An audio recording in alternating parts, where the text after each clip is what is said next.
This has been the greatest deception of all ages, right? This is the greatest deception. Why does consciousness always wants to get the soul? And why does all the gods are always campaigning for your soul, to give me your soul? This has been the greatest deception because they're in an awareness of themselves and they want the light. And so this is what has been proven, that if consciousness is not in awareness of itself, it's going to find another way to get the light. And it might not be a balanced way, not be a nice way. And so consciousness, all the gods, they have been enslaving the souls for ages. So when one would come into the world to explore, because the consciousness was ruling the world. Because remember, everything is built on consciousness. And consciousness is the intelligence of the world. But consciousness is not the intelligence of the self. Because consciousness does not know the self. When consciousness is in unawareness of itself, the mind of consciousness goes insane and deranged. And this is the reason why people are doing so many strange and deranged things in the world. Because their consciousness, which is their mind, is the diminutive of consciousness. They have been influencing humanity wrongly for ages because they do not know the self. Consciousness is the intelligence of the world, not of the self. Consciousness do not know the self. So it cannot tell you about yourself. Consciousness and the self is indivisible. They have to be moving parallel to each other, where the consciousness is an awareness of itself and it is an awareness of the light. And where the self is in awareness of itself, the light, and consciousness is also in awareness of itself and the light. Consciousness, the self, and the being has to dwell in non-duality. It has to be non-dual. Because if it's a duality consciousness,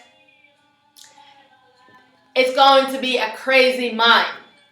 And so this has been the great deception. This has been the confusion. And so consciousness has to come into realization that consciousness is,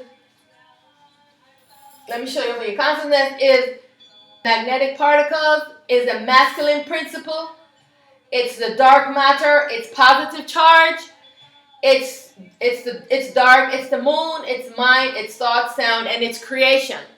While the self is feminine principle, it's electrical particles, it's the dark energy, while consciousness is dark matter. It's a negative charge, while consciousness is positive charge. And the self is light, while consciousness is dark. And the self is the sun, while consciousness is the moon, because meaning the light is obscure. And the self is the heart, while consciousness is the mind. And the self is stillness, while consciousness is thought and sound.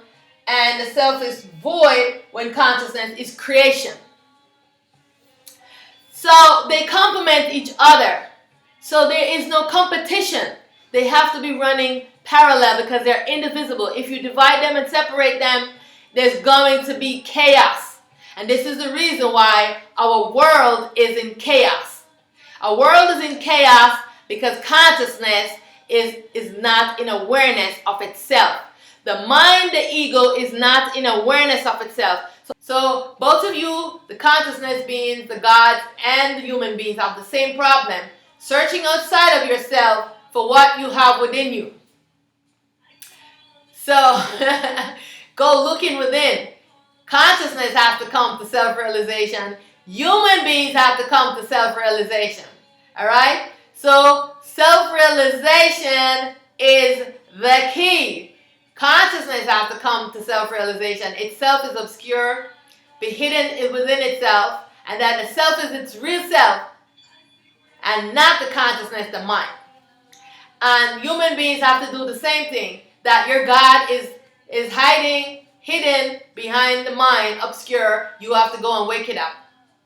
So it can come and rise up, merge with the soul, and then you can be a unified self. And then you will know the truth. Only then you will know the truth. Because if you're sleeping, you're not going to know. You have to wake up to know. So that's it. Me done know.